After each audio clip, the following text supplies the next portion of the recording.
오늘 아침 전북권 주요 뉴스입니다. 차량 번호 인식기의 프로그램 업데이트를 둘러싼 과도한 비용 문제로 아파트 주민과 업체 간의 갈등이 빚어지고 있습니다. 아프리카 돼지열병이 수그러들지 않는 가운데 조류독감과 구제역의 발생 시기가 다가오면서 시군마다 방역에 비상이 걸렸습니다. 철도파업 여파가 오늘까지 이어지면서 도내 열차 운행에 차질이 불가피해 출근길 열차 이용객들의 주의가 요구됩니다. 전라북도는 오늘 아침 기온이 영상 10도 안팎으로 떨어져 쌀쌀하겠으며 일교차가 10도 이상 벌어지겠습니다. 여러분 안녕하십니까? 전주 MBC 뉴스투데이입니다. 네, 최근 등록 차량이 늘면서 차량 번호가 7자리에서 8자리로 바뀌고 있습니다. 아파트 주차장에서도 차량 번호 인식 프로그램을 교체해야 하는데 관련 업체들이 업데이트 비용을 과하게 받고 있다는 의혹이 제기됐습니다. 광동엽 기자입니다. 전주 만성지구의 한 아파트 단지입니다. 입구마다 차량 차단기가 있는데 새로 도입된 8자리 차량 번호를 인식하지 못해 지난달부터 사용하지 못하고 있습니다. 기존 장비에 설치된 인식 프로그램을 업데이트하면 되지만 업체들이 받아들이기 힘든 비용을 청구해 망설이고 있다는 게 주민들 주장입니다. 설치하자면 할 수 있죠. 그런데 저희가 이해할 수 없는 비용 부담을 져야 하는데 부당함을 느껴서 지금은 좀 불편함을 참고 있습니다. 업체 측이 요구한 업데이트 가격은 인식기 한 대당 80만 원, 석 대를 업그레이드 해주는데 모두 240만 원의 비용을 요구해 왔습니다. 전주 만성지구 아파트 6곳 가운데 차량 번호 인식기 사용을 중단한 곳은 4곳. 업체 측과의 비용 갈등이 원인입니다. 업체별로 사용하는 프로그램이 달라 업데이트 작업을 대신할 대체 업체를 찾기도 어려운 상황입니다. 원래 어떤 프로그램을 만들어도 그렇게까지는 가격이 안 들거든요. 인건비랑 이런 것까지 다 합친다 해도 그 가격까지는 안 나오죠, 솔직히. 업체 측은 차량 번호 자릿수가 바뀌면서 인식 프로그램을 아예 새롭게 만들었다며 비용 인상이 불가피하다는 입장입니다. 시간이 상당히 많이 들어가는 작업이에요. 그 많은 일을 단시일 내에 하려면 많은 사람이 그 일에 집중해서 해야 되고 평상시에 나가는 비용보다 10배고 20배고 더 들어갈 수밖에 없잖아요. 하지만 업체 측 해명에도 정작 업데이트 비용 산정 기준을 공개하지 않고 있어 주민들의 의구심은 여전한 상황입니다. MBC 뉴스 강동엽입니다. 철도 파업으로 열차 단축 운행이 계속돼 이용객들의 주의가 요구됩니다. 한국철도공사에 따르면 철도 노조가 오늘 오전 9시부터 업무에 복귀할 예정이어서 새벽에 서울 용산을 출발하는 고속철 등 열차 41대의 운행은 이루어지지 않았습니다. 오늘 도내 열차 운행률은 80.4%로 낮을 전망인 가운데 철도 노조는 임금 정상화와 인력 충원 등의 요구가 받아들여지지 않으면 재파업에 나선다는 방침이어서 협상에 관심이 모아지고 있습니다. 연내 전북 규제 자유특구 지정에 청신호가 켜졌습니다. 전라북도는 친환경 자동차 생태계 구축을 위한 규제 자유특구가 정부의 민간심의위원회를 통과해 다음 달 국무총리 주재 특구위원회 최종 심의를 남겨놓게 됐다고 밝혔습니다. 전북 규제 자유특구 사업은 대기 환경 개선을 위한 LNG 상용차와 이동식 충전소 그리고 초소형 전기 특수 자동차이며 1조 7천여억 원의 경제 효과가 예상됩니다. 전주, 무주, 대구 간 고속도로 연결 사업이 시급하다는 주장이 제기됐습니다. 국회 안호영 의원은 새만금 포항 간 고속도로 284km가 추진 중인 가운데 중간 구간인 전주, 무주, 대구 간 160.2km가 연결되지 않았다고 지적했습니다. 또한 올해 신설이나 확장 노선 16개 가운데 14개가 대도시권 교통 개선이나 남북 축에 한정돼 있다며 동서축 교통망 확충을 요구했습니다. 네, 아프리카 돼지열병이 계속 남하하면서 도내 시군 모두 방역에 비상이 걸렸습니다. 여기에 조류독감과 구제역 발병 시기까지 겹쳐서 일선 시군과 축산 농가에서는 방역과의 전쟁을 벌이고 있습니다. 송인호 기자입니다. 충청과 이웃한 군산시 금강 주변에 대형 소독기가 소독약을 품어내고 있습니다.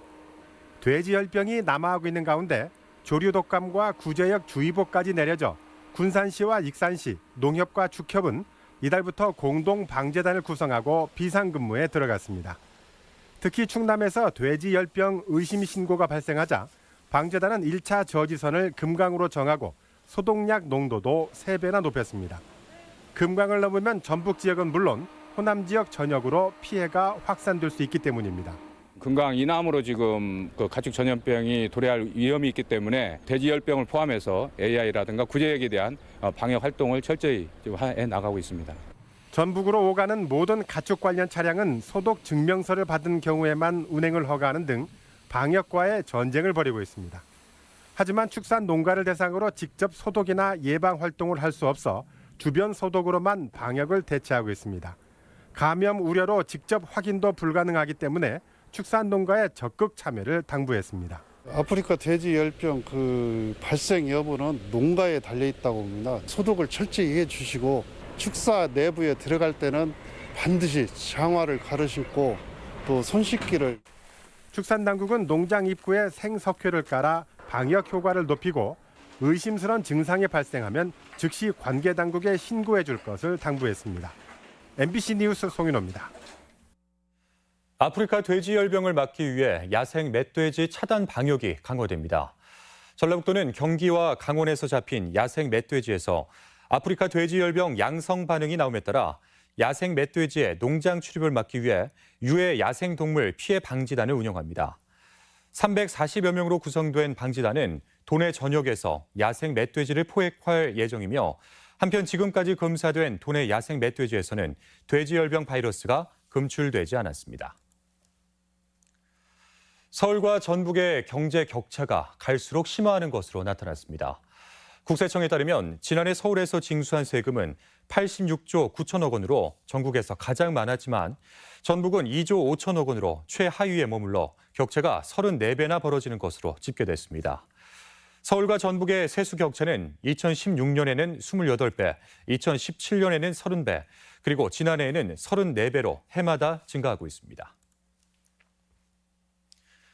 전북대병원의 진료비 환불액이 1억 원이 넘는 것으로 나타났습니다. 국회 이찬열 의원에 따르면 전북대병원이 지난 2014년부터 올 8월까지 건강보험 대상을 잘못 적용해 환불 조치한 경우는 335건, 금액은 1억 100여만 원에 달했습니다. 국립대병원 가운데는 서울대와 부산대, 그리고 충남대병원에 이어 4번째로 환불액이 많았습니다. 네, 지난주 전주의 한 전통시장에서 50대 친형이 동생을 흉기로 찔러 숨지게 한 사건이 발생했는데요. 비극의 발단은 몇 년 전 형이 당첨된 1등 로또였습니다. 한범수 기자입니다. 전주의 한 전통시장. 사흘 전 58살 이모 씨가 49살 동생이 운영하는 가게 앞에서 말다툼 끝에 흉기를 휘둘렀습니다. 평소 두 사람이 자주 싸우긴 했지만 살인극까지 벌어질 줄은 주변 상인들도 생각지 못했습니다. 오전부터 전화로 계속 싸웠어요. 욕을 하고 그러니까 형이 성질나서 술 한잔 먹고 와가지고. 형은 만취 상태였습니다. 동생이 쓰러진 후 근처에 있는 아내가 달려와 지혈을 시도했지만 소용없었습니다. 몸에 큰 부상을 입은 동생은 곧바로 병원으로 옮겨졌지만 과다출혈로 끝내 숨졌습니다. 비극의 시작은 몇 년 전 행운처럼 찾아온 형의 로또 1등 당첨이었습니다. 형이 8억 원을 수령해 1억여 원을 동생에게 줄 만큼 형제의 우애는 남달랐습니다. 동생은 형에게 받은 돈을 보태 집을 샀습니다. 얼마나 우애가 좋았냐면 동생 술값을 전부를 주고 가. 너 고생한다고 술 먹이라고. 근데 형이 분에 못 이겨서 그렇게 한 거지. 하지만 형이 나머지 당첨금으로 문을 연 정육식당이 경영난을 겪기 시작하면서 갈등이 깊어졌습니다.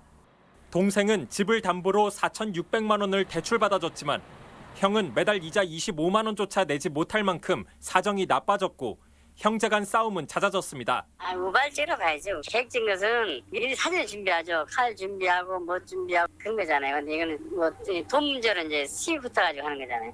경찰은 형 이 씨를 살인 혐의로 구속하고 조만간 검찰에 사건을 송치할 계획입니다. MBC 뉴스 한범수입니다. 도내에서 일반 음식점의 무허가 클럽 운영이 적지 않은 것으로 나타났습니다. 국회 인재근 의원에 따르면 최근 5년간 무허가 클럽을 운영한 도내 일반 음식점 적발 건수는 39건으로 부산과 광주 등에 이어 전국에서 6번째로 많았습니다. 이들 업소는 영업정지 24건을 포함해 과징금 부과와 시정 명령 등의 행정처분을 받은 것으로 나타났습니다.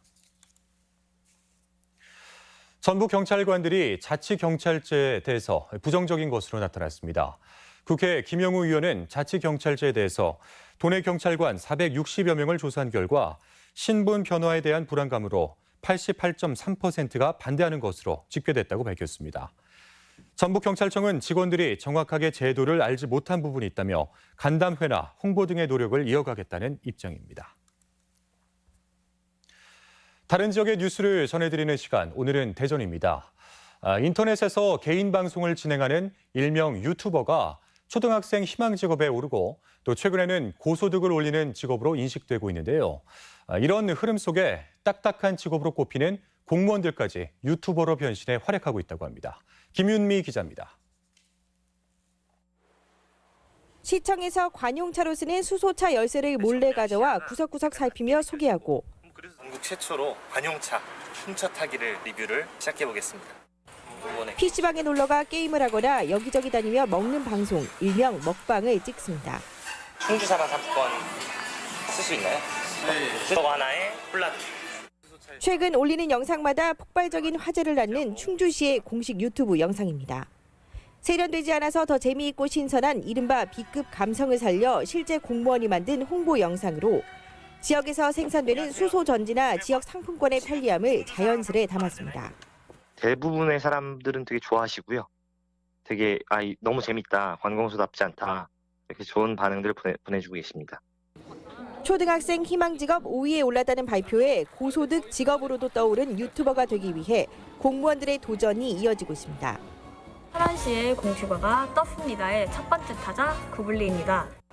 최근 천안시가 내부적으로 유튜버로 활약할 공무원을 뽑았는데 서류와 면접까지 거쳐 5명이나 선발됐습니다. 요즘 세대가 많이 하는 것들이고 또 그렇게 딱딱하고 재미없고 이제 품위 유지만 하다 보면은 안 보거든요, 사람들이. 그래서 그 선을 한번 넘어보고자. 5년 넘게 운영해도 구독자가 700여 명에 불과했던 홍보 채널이 공무원 유튜버의 등장에 1,400여 명, 구독자가 2배로 늘었습니다. 생각보다 재밌다, 볼만하다, 의외다 이런 얘기를 좀 들었어요. 그래가지고 앞으로 열심히 하면 재밌게 할 수 있겠다. 아산시도 홍보 전문가나 단체장에서 벗어나 공무원들이 알려주는 볼거리와 먹을거리를 영상으로 선보이는 등 공무원들의 유튜버 변신 바람이 거셉니다. MBC 뉴스 김유입니다. 6세부터 21세 이하의 전북 학력 인구 감소세가 심각한 것으로 나타났습니다. 교육당국에 따르면 지난 2000년 46만 7천여 명이었던 도내 학력 인구는 지난해 도민의 16.6%인 30만 4천여 명까지 떨어졌습니다. 내년 학력 인구는 28만여 명, 2045년에는 전체 인구의 11.6%인 20만여 명에 그칠 것으로 전망돼 저출산 대책이 시급하다는 지적입니다. 지자체들이 특산품을 활용해 지역 살리기에 적극 나서고 있는 가운데 군산시는 흰 찰쌀보리를 이용한 동네 빵집 살리기 프로젝트를 시작했습니다. 지역 소식 이창익 기자입니다. 군산시가 지역 특산물인 흰 찰쌀보리를 활용한 동네 빵집 살리기 프로젝트를 다시 시작합니다. 동네 빵집 살리기 프로젝트 보리진포는 지난 2014년 보리진포라는 보리빵 브랜드를 통해 23개소 동네 빵집을 뭉치게 한 사업으로 매출은 물론 고용 창출 성과도 냈습니다. 군산시는 제도약을 위해 보리진포 간판 디자인을 바꾸고 신제품과 포장 디자인 개발도 지원하고 있습니다. 저희 농민과 우리의 그 동네 빵집이 서로 상생할 수 있는 정말 좋은 소재 흰찰쌀 보리입니다. 남원시가 농산물에만 사용해온 공동 브랜드 춘향애인을 가공식품에도 활용하기로 했습니다. 남원시는 춘향애인의 전략적인 홍보 마케팅과 품질 고급화, 다양한 가공식품의 상품 이미지를 높이고자 어플리케이션을 개발하고 앞으로 활용 범위를 넓혀나갈 계획입니다. 고창군이 올해 대한민국 책 읽는 지자체 대상에 선정됐습니다. 고창군은 군단위 최초로 한국 지역 도서전을 성공적으로 개최했으며 상설 인문학 강좌를 운영하는 등 책과 문학을 즐기는 생활문화 조성이 좋은 평가를 받았습니다.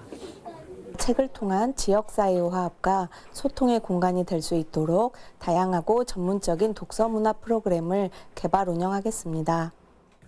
완주군이 도시의 지속 가능성과 생활 인프라 수준을 종합하는 2019 대한민국 도시대상에서 국무총리상을 수상했습니다. 로컬푸드 1번지 완주군은 교통 약자를 위한 으뜸 택시, 다문화 가정 프로그램 등 지역 맞춤형 정책을 시행해 도시 경쟁력을 크게 높였다는 평가를 받았습니다. MBC 뉴스 이창익입니다. 지난해 붉은 털 원숭이가 달아났던 정읍 영장류 자원지원센터에 대한 방역 대책이 시급하다는 목소리가 나왔습니다. 국회 신용현 의원은 영장류 자원지원센터가 동물 탈출 방지 대책만 세울 게 아니라 감염병을 옮기는 모기 등 해충의 접근을 차단해야 한다고 주장했습니다. 특히 흰줄 순모기에 의해 전파돼 태아 소두증을 유발할 수 있는 지카 바이러스가 붉은 털 원숭이에서도 발견된 적이 있다며 방역의 중요성을 강조했습니다. 전주지방검찰청은 학교와 법인 자금 53억 원을 횡령한 혐의로 구속 기소된 전주 완산학원 설립자 김모 씨에게 징역 10년과 추징금 49억 원을 구형했습니다. 김 씨는 지난 2009년 이후 학교 부동산을 매각하거나 공사비를 업체에 과다 지불한 뒤 돈을 돌려받는 수법으로 53억 원을 빼돌린 혐의를 받고 있습니다. 일제 잔재이자 사용자 중심의 용어인 근로라는 용어를 노동으로 변경하는 조례가 추진됩니다. 전북도의회 최영심 의원은 전라북도와 전북교육청 소관 조례에 근로 용어를 노동으로 일괄 변경하는 조례를 추진하고 있다고 밝혔습니다. 서울시의 경우 이미 관련 조례가 통과돼 노동정책과나 노동복지팀의 부서 명칭을 사용하고 있습니다. 완주 삼내교의 교량 노면 공사로 차량 정체가 예상돼 운전자들의 주의가 요구됩니다. 전주시 덕진구에 따르면 반월동에서 완주 삼내간 포장 공사가 시작돼 오는 20일까지 삼내교 1개 차로가 차단될 예정입니다. 공사 기간 운전자들은 회포대교나 하리대교 등 인근 우회도로를 이용해 줄 것을 구청 측은 당부했습니다. 다음은 우리 지역 행사나 문화 소식을 전해드리겠습니다.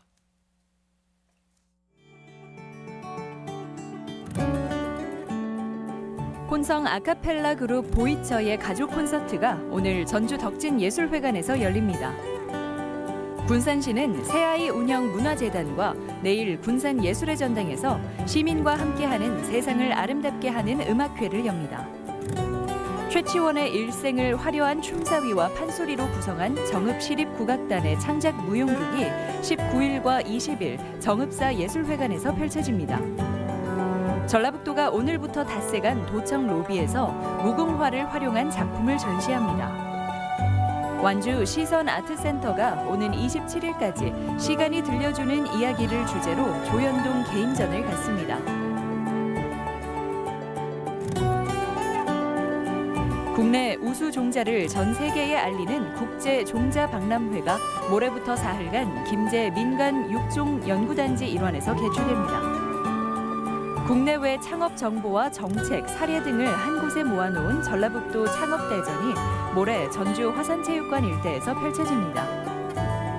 2019 전주 사회적 경제 박람회가 오는 18일과 19일 경기전 광장에서 개최됩니다.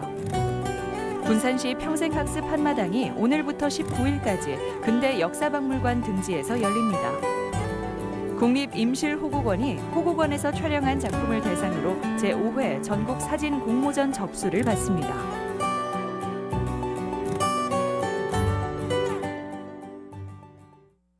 다음은 날씨입니다. 전라북도는 오늘 아침 기온이 영상 10도 안팎으로 떨어져 쌀쌀하겠으며 일교차가 10도 이상 벌어지겠습니다. 지역별 기온입니다. 전주는 아침 기온 11도에서 낮 기온 21도, 익산 10도에서 21도, 동부권 무주는 8도에서 20도, 진안 8도에서 19도, 서해안권 군산은 11도에서 19도, 고창 10도에서 20도 등을 기록하겠습니다. 현재 초미세먼지 농도는 군산과 고창, 임실, 그리고 남원은 좋음, 나머지 지역은 보통 수준을 보이고 있습니다. 오늘 하루 미세먼지와 초미세먼지 농도는 좋음 단계를 나타내겠습니다.